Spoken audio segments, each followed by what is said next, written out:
This tale is entitled The Letter That Found Its Way. In a quiet town where evenings smelled of rain and jasmine, there lived a boy named Araf. Araf wasn't the kind of person who spoke much. He felt deeply, loved quietly, and kept his emotions tucked safely inside, like letters never sent. Every day on his way home from school, he would pass a small blue house with a white gate, and every day, without fail, a girl sat there reading. Her name was Mira. She had a way of smiling at the pages as if the words were alive. Sometimes she laughed softly. Sometimes she paused like she was thinking about something far away. Araf never spoke to her, but every day he noticed. One day, as the wind picked up suddenly, a page from Mira's book flew out of her hands and landed near Araf. He picked it up. For a moment, their eyes met.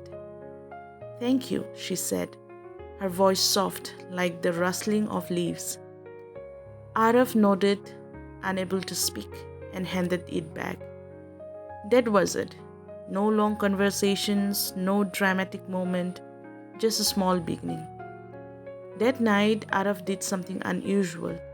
He wrote a letter. "Dear Mira, I don't know why I notice you every day, but I do." He folded it carefully and kept it in a box. The next day, he wrote another and another. Days turned into months, and that box slowly filled with letters, each one holding words he never had the courage to say. He wrote about her smile, about how the world seemed quieter when she read, about how he wished just once he could sit beside her and talk, but he never gave her a single letter.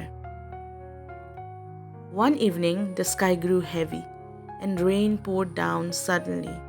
Araf ran for shelter and found himself standing at Mira's gate. She was there, trying to gather her books before they got soaked. Without thinking, Araf rushed forward to help. For the first time, they stood close under the same small shade. "You don't talk much, do you?" Mira said with a gentle smile. Araf shook his head. "That's okay," she said. "Some people feel more than they say." Something about her words stayed with him. Days passed, and then one morning the gate was closed. No books, no Mira. The blue house stood quiet. Araf waited. 1 day, 2 days, a week.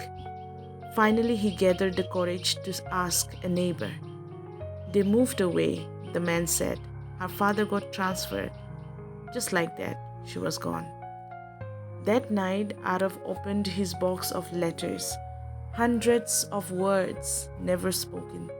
He felt a quiet ache, not because he loved her deeply, but because he never gave himself the chance to. He whispered to himself, "Some stories don't end, they just never begin." And for the first time in his life, Araf cried. Time moved on as it always does.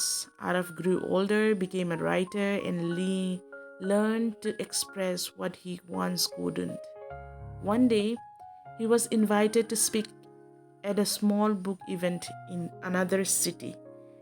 As he stood there reading from his latest story, he noticed someone in the crowd. A familiar smile, a pair of eyes that still felt like home. It was Mira. After the event, she walked up to him. "You finally found your words," she said, smiling. Araf laughed softly. "I had them all along. I just didn't know how to share them." She held up a book. Inside it was a letter. His letter. The very first one. Araf froze. "How?" She smiled. "You dropped it years ago, the day it rained?" "I read it," she continued gently, "and I waited for you to say something more." He looked at her stunned. "Why didn't you tell me?" Mira's eyes softened because love isn't about waiting. Sometimes it's about timing. This time, Arav didn't stay silent. This time, he spoke.